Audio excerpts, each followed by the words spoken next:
the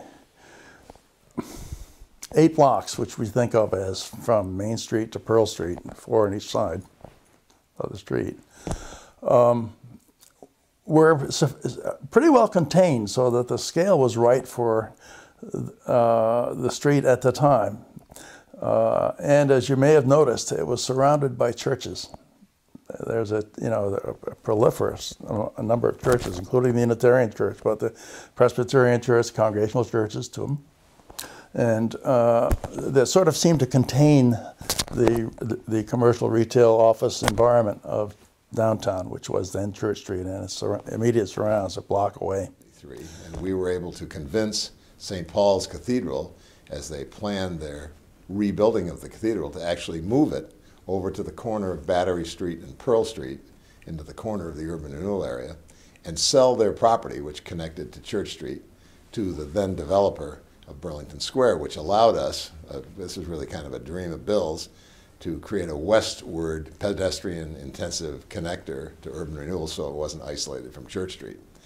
Bill correctly predicted in those days that Church Street would tend to get oriented more west to east, when in those days it was north to south, with Abernathy's department store at the north end, Megram's department store in the middle, and City Hall at the bottom. And in fact has certainly oriented, with the parking garage that we built on Winooski Avenue in 1976-77, has tended to push it into more of an east-west orientation. So that was kind of the building blocks of the strategy that allowed us to have the concentration of retail space and square footage in downtown, and not leave it that we needed to create a regional shopping center, which was kind of our dream. So there really is a lot more to this than the Church Street Marketplace. There was really the Burlington Square project, and that was because following the St. Paul's negotiation, the developer was able to buy not Woolworth store, but the other 5 and Dime store on Church Street, that is now the front door connector to the marketplace, which allows the retail to span 3 blocks to the west as well as the 4 blocks of Church Street. So we have something like 1 million square feet now in downtown Burlington, which gives it the scale required to become a regional shopping center. So there's really more to this than the Church Street Marketplace. And we had to close 2 streets, Pine and St. Paul Streets. I chaired the Burlington Street Commission during that period and held the public hearings to get permission to get them closed, all of which was Bill's concept of creating pedestrian-intensive spaces of some scale, and to create a fun, accessible, safe, interesting environment. So the marketplace kind of grew out of all that. So we had these 2 demonstration malls, one after the other. 1970, the merchants, it was called the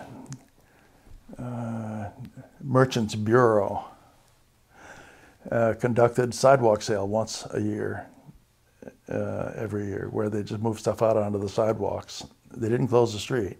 We said, look, 1970, let's try closing the street. Let's try doing some landscaping on the street, and we'll have a 1-day closure of Church Street for the 4 blocks. And we proposed that, and everybody bit for it. So okay, let's try it. So we did. We closed the street.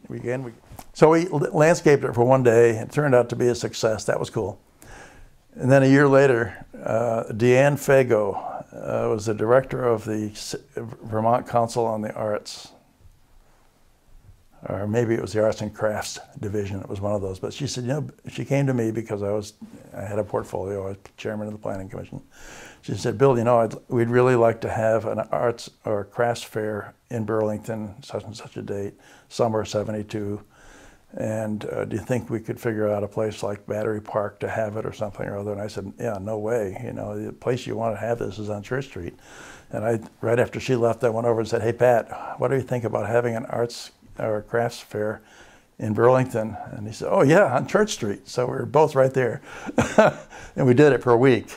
And the fun part about that was that it was a really good experience from the point of view of having a special event to bring people downtown. Street Fair, which was a week-long craftspeople on the street event with glass blowers and welders and potters, and up and down the street, drew over 75,000 people during that week. It was a huge success, and it really got the town talking about it. And the merchants got a little nervous because they said, you got 75,000 people here, or 20,000 on a given day, but they're all watching a potter or they're watching a glass blower, they're not coming in my store. So it was just one more constant challenge to say we can have reasonable promotions that bring people down and you keep a schedule around them so that the people have time to shop.